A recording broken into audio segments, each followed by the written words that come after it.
My name is Mary. I am in my late 50s.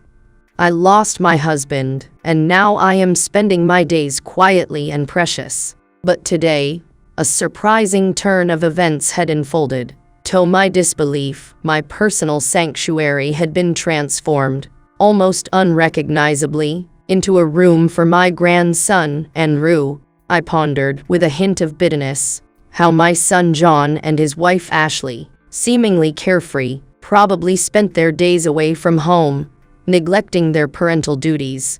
The room, once filled with my cherished belongings and memories, now mine was completely gone. Where my belongings once stood, now lay Andrew's toys and clothes. The stark transformation was not just a change in the room's appearance, but a symbol of how my role in the family seemed to be diminishing. Caught off guard by this unexpected change, I was lost in thought when John casually remarked from behind me, "Oh, Mom, you're back." His tone, light and unconcerned, struck a nerve. I couldn't hold back my frustration and confronted him. "Where did all my things go?" My voice was a mix of surprise and indignation. John's response only fueled my disbelief. He awkwardly laughed and said, "Your stuff. Oh, Ashley decided to get rid of it. She said there was just too much clutter and you never were good at organizing.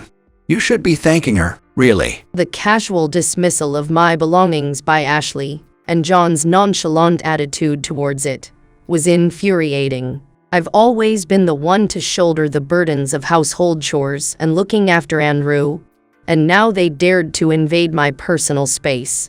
I felt a surge of anger boiling inside me. The realization dawned on me that perhaps I didn't need to continue supporting people who showed so little regard for me.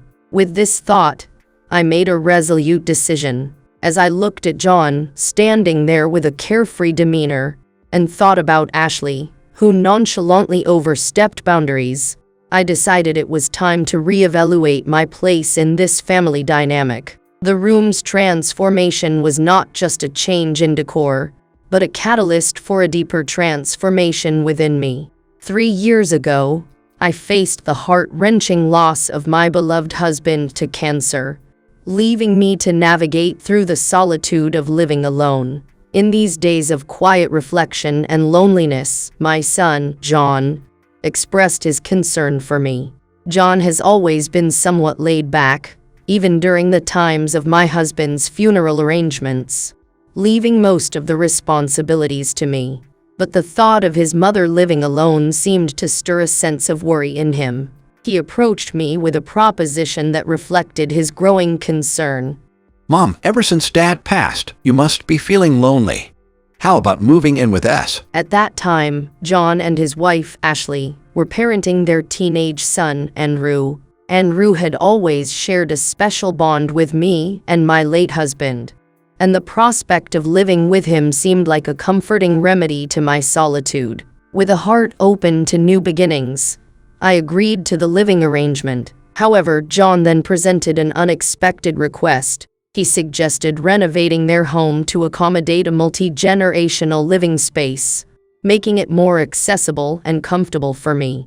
He added, "Mom, we're doing this for you, so we'd appreciate it if you could contribute to the mortgage payments." This proposal, while initially surprising, seemed fair considering the benefits I would receive. Acknowledging the mutual advantages, I consented to assist with the mortgage payments, agreeing to support the family home that would embrace our new shared living arrangement. The initial plan was to remodel into a barrier-free, multi-generational house suited for me. But due to budget constraints, we had to abandon this idea. Consequently, the house wasn't made barrier-free as promised, leading to a living situation far from convenient. The reason behind this was my son John's wife, Ashley, who took it upon herself to decide all the interior designs. Asserting her preference, Ashley declared, "I want a stylish home. Since we're living together, let the interior reflect my taste," and proceeded to finalize the designs without consulting me. This led to a home remodeled to Ashley's tastes, with little consideration for my needs or comfort. Despite this, as the decision to live together was already set. I found myself residing in this new home.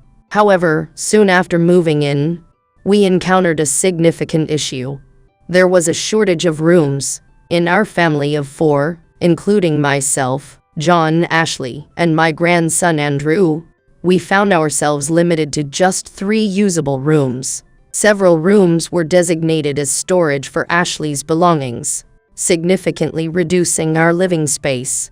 I had initially assumed that John and Ashley would share a room, but they quickly occupied separate rooms, leaving only one room available. Feeling perplexed, Andrew kindly offered a solution, saying, "Grandma, you can use my room. I don't mind studying in the living room and sleeping in the living area. There's a big couch so I can sleep. It's quite comfortable to sleep on." While I was reluctant to inconvenience my grandson, the thought of not having a space of my own was unbearable. Thus, I gratefully accepted Andrew's generous offer, appreciating his thoughtfulness and willingness to adapt for the sake of family harmony. In our home, Ashley's belongings have taken over several rooms. Her collection includes high-end brand bags, clothes, accessories, and even an unused exercise machine. The sheer volume of her possessions is overwhelming, with every nook and cranny filled to the brim. I and Andrew have often thought that it would be best if Ashley decluttered, but Ashley is highly defensive about her stuff. Whenever the topic arises, she retorts, "This is my stuff, so keep your opinions to yourself. Besides, why don't you start by decluttering your own things first?" As time went on, John and Ashley's behavior since moving in had been increasingly concerning. They often left their son Andrew behind to enjoy outings just by themselves.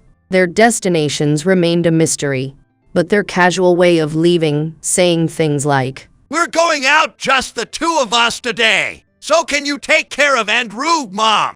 without mentioning where they were going or when they would be back, happened all too frequently. While John and Ashley both had jobs and therefore some disposable income for leisure, the frequency of their outings seemed excessive. Despite having a teenage son, Andrew, at home, they appeared to be utterly oblivious to his needs or presence. Witnessing this, I decided to step in and provide the love and attention to Andrew that he had been missing from his parents. Andrew always loved my cooking specially, and was delighted every time he had a dish I cooked for him. "You know, Grandma, your cooking is really something else," he said with a bright, sincere smile. "Yeah, I knew it. Your cooking is delicious.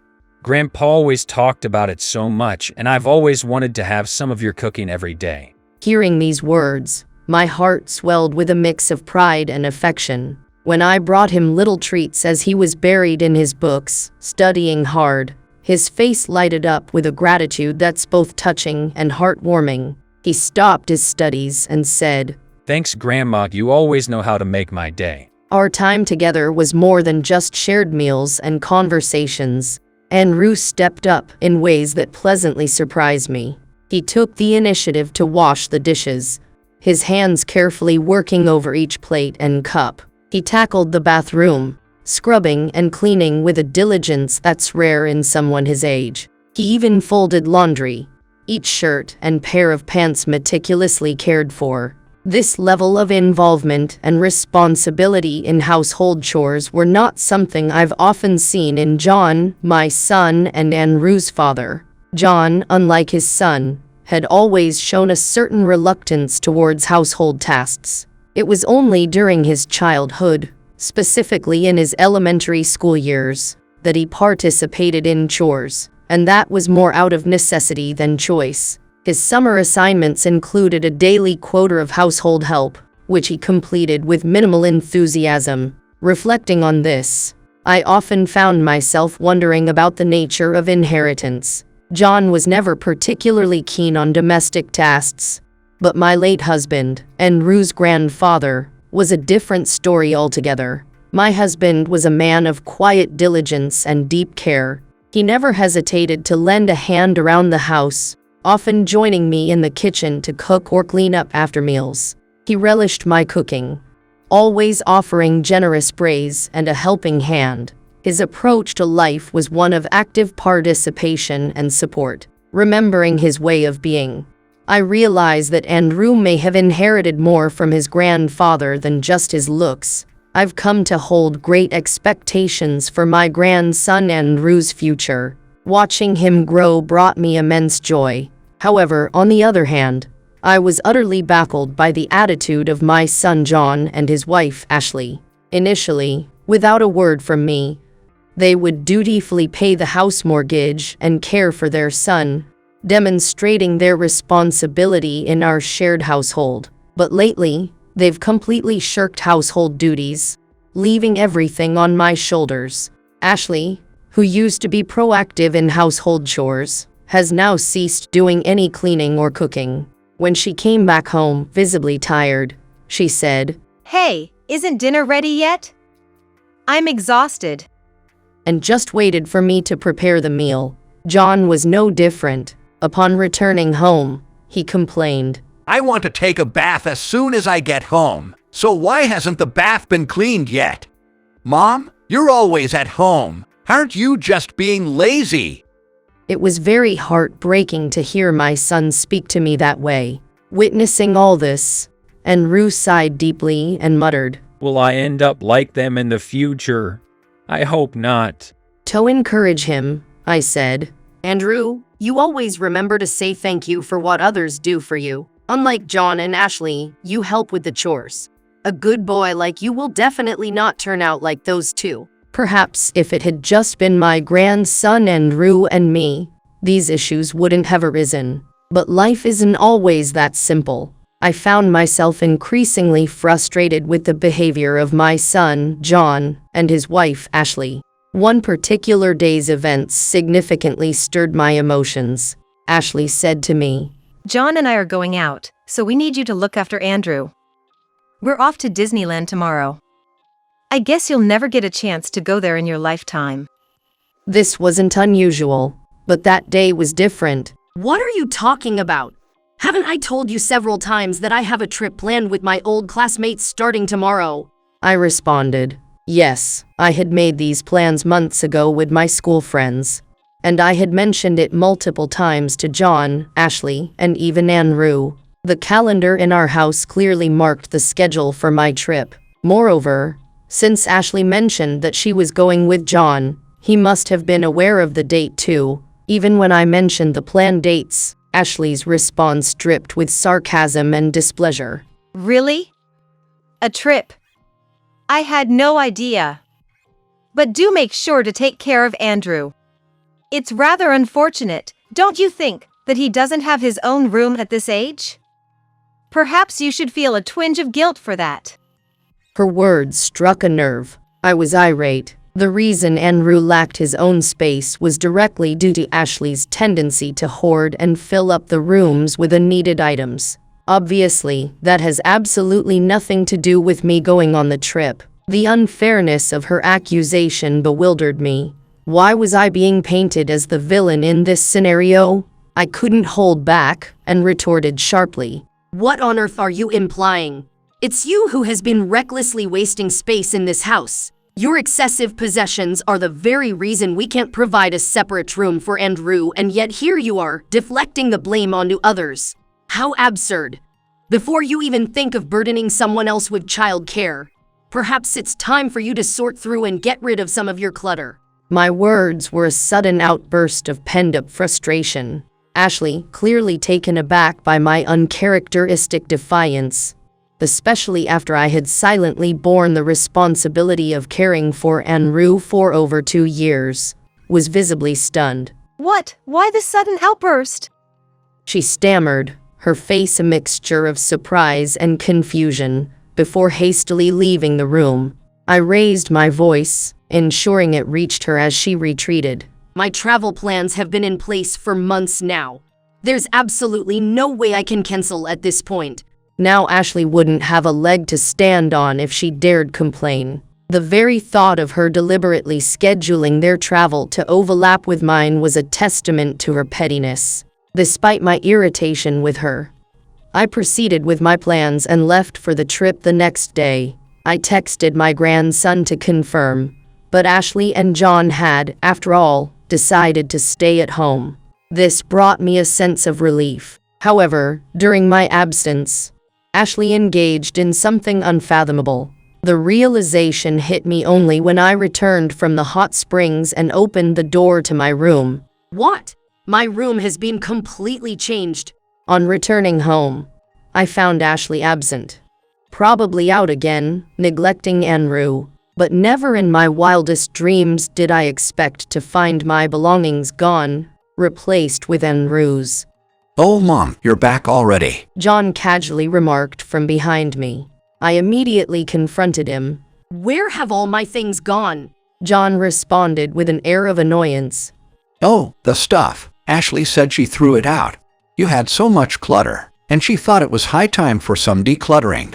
You're not exactly the tidy type, are you? You should be thanking Ashley, really. The phrase boiling with rage couldn't be more apt for this situation. As I looked around the house, I saw Ashley's piles of unnecessary items, clothes, accessories, bags, and even a diet machine left untouched. Before throwing away someone else's belongings, she should have started with her own clutter. But it seems Ashley is incapable of parting with her possessions, and John, utterly oblivious to his wife's hoarding habit, had the audacity to tell me, You should be grateful to Ashley. My feelings towards them had turned cold. Among the things Ashley had discarded were my late husband's memorial tablets, items filled with precious memories of my husband, all gone.